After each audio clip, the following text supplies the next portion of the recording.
আল্লাহ ব্যতীত কোনো মাবুদ নাই। ওয়াজ শুনে ইসলাম ধর্ম গ্রহণ করলেন হৃদয়চন্দ্র দাস নামের এক পল্লী চিকিৎসক।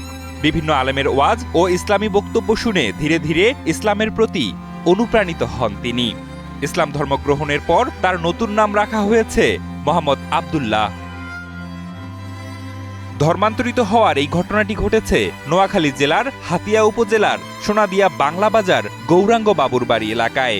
হৃদয়চন্দ্র দাস ওই এলাকার জগন্নাথ চন্দ্র দাসের ছেলে। ৫ জানুয়ারি রাতে ধর্মান্তরের পুরো প্রক্রিয়াটি সম্পূর্ণ করেন আইনানুগভাবে। ২৭ বছর বয়সী হৃদয়চন্দ্র দাস পেশায় একজন পল্লী চিকিৎসক। পারিবারিক জীবনে তিনি বিবাহিত এবং ২ সন্তানের জনক। ইসলাম ধর্ম গ্রহণের পর তিনি বলেন, ইউটিউবে ওয়াজ শুনতে শুনতে আমার ভিতরে এক ধরনের আলো কাজ করতে শুরু করে। আজ মনে হচ্ছে আমি সঠিক পথ খুঁজে পেয়েছি। হৃদয়ে এক অদ্ভুত শান্তি অনুভব করছি। আমার পরিবারের সবাইকে ইসলামের ছায়াতলে আসার দাওয়াত দেব। ধর্মান্তরের পুরো প্রক্রিয়াটি সম্পূর্ণ করা হয় আইনানুগভাবে। এ উপলক্ষে প্রয়োজনীয় হলফনামা ও নোটারি কার্যক্রম সম্পন্ন করা হয়। হৃদয়চন্দ্র দাস নাম পরিবর্তন করে রাখা হয় মোহাম্মদ আব্দুল্লাহ। পরে স্থানীয় মুসল্লি ও গণ্যমান্য ব্যক্তিদের উপস্থিতিতে তিনি কালেমা পাঠের মাধ্যমে ইসলাম ধর্ম গ্রহণ করেন। এ সময় এক আবেগঘন পরিবেশের সৃষ্টি হয়।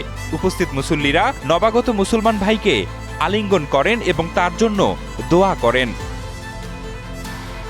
এ সময় উপস্থিত আলেমগণ বলেন, আল্লাহ তাআলা যাকে হিদায়াত দিতে চান তার জন্য তিনি নানা পথ খুলে দেন। ইউটিউবের মাধ্যমে ইসলামী ওয়াজ শোনা তারই একটি মাধ্যম।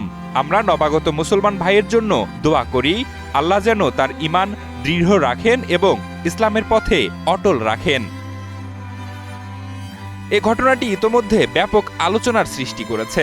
ধর্মীয় অনুভূতি ও ব্যক্তিগত বিশ্বাসের স্বাধীনতার প্রতি শ্রদ্ধা জানিয়ে এলাকাবাসী নবমুসলিম মোহাম্মদ আব্দুল্লাহর জন্য শুভকামনা জানিয়েছেন।